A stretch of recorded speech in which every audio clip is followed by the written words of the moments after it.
Hey, what's up everybody? Oz here. This is a really good gameplay I got for you guys today, and normally you guys know I don't say that, and I'm not going to say it unless it's really true. This is absolute monster gameplay using the 5.7 pistol only, and funny thing about it is I wasn't even trying to go for the 100 kills until I realized I was actually pretty close to it. I was trying to level this bad boy up to the suppressor because there was a guy running around in some of my lobbies the other day, and he was absolutely untouchable. And I finally figured out he was using the 5.7 with suppressor. He was beating out my Scorpion, and that's how bad it was. That's how strong these pistols are, guys. I'm calling this one Only Use Me OP Pistols because these things are devastating. There's nothing you can do up close against a pistol, and that just sounds completely ridiculous. But they do take some aim and a very good trigger finger on top of that.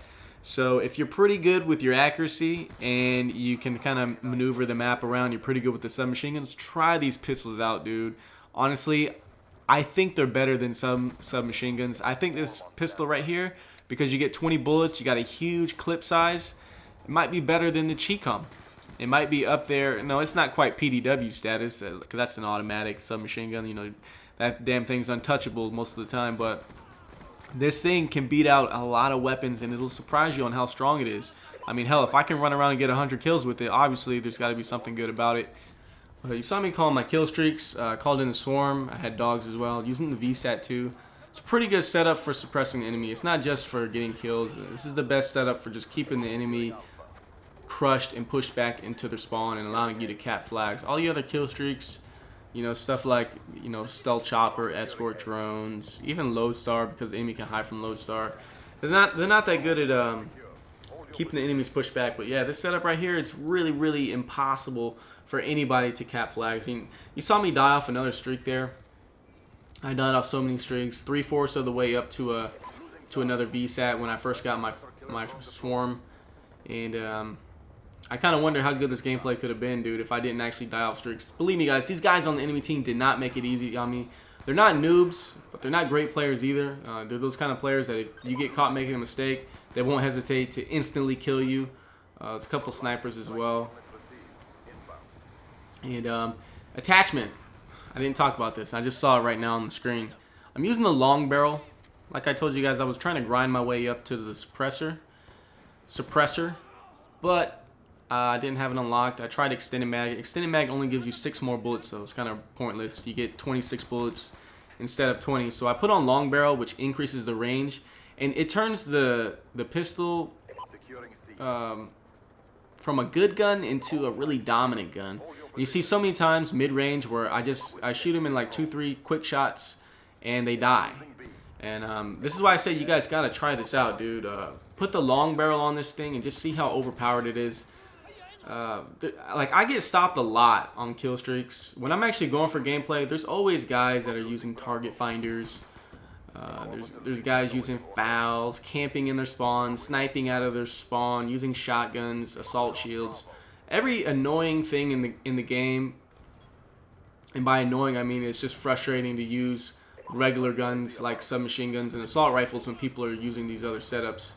Obviously they're in the game, they're for everybody to use, but yeah, dude, I can deal with that. It's just one of the more frustrating things about Call of Duty is when you're using an assault rifle or you're using a submachine gun and you lose a gunfight to a guy running around with a pistol. It happens so often, and it's pretty damn annoying. And now that I've actually used this, I can see why they're winning these gunfights, and it just kind of reinforces in my head like why defensive play is so much more important because of all the bullshit that's built into the game. You got guys running around with ballistic knives trying to be only use me blade, and you can't shoot them because they just instantly knife you before you can even get one bullet off, and it doesn't even show any red on their screen after you get hit markers on them, or they commando lunge you.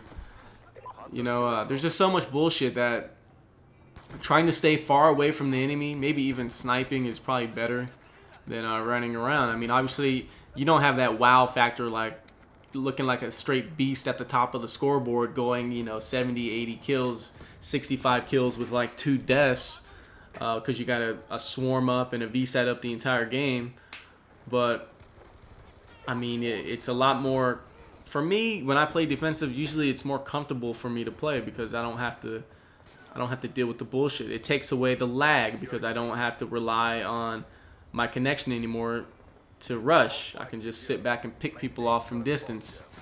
So yeah, that's one of the things that I've always said, man, about defensive plays. It takes away a lot of the bullshit. It takes away the variables in the game.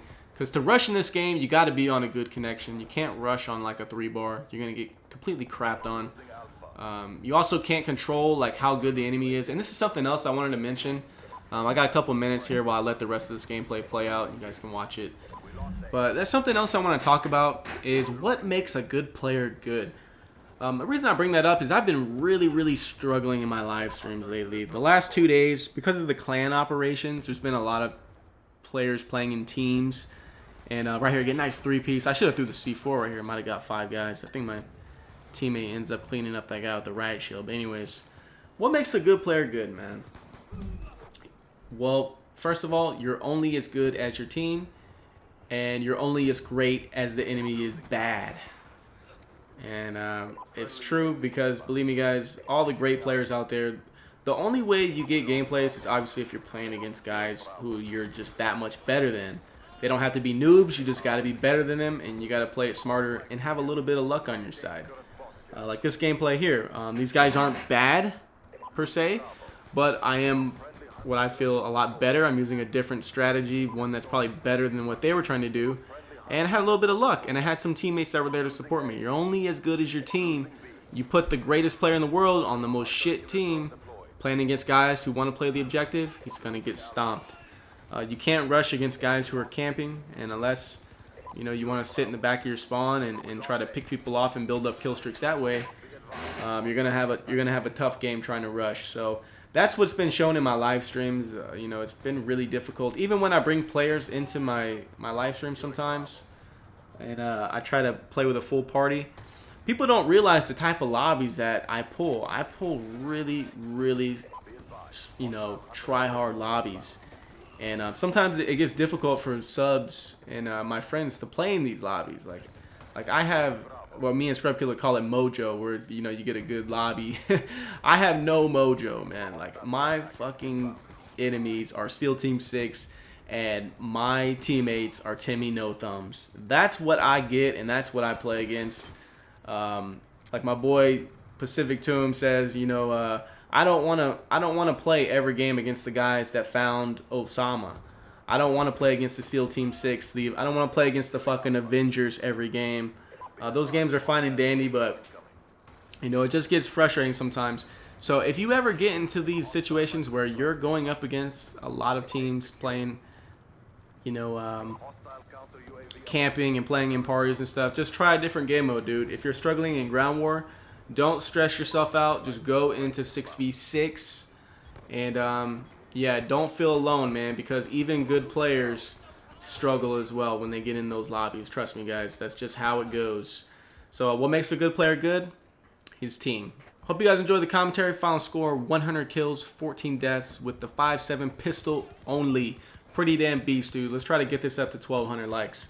Thanks for all the support, guys. Catch you guys next video. Peace.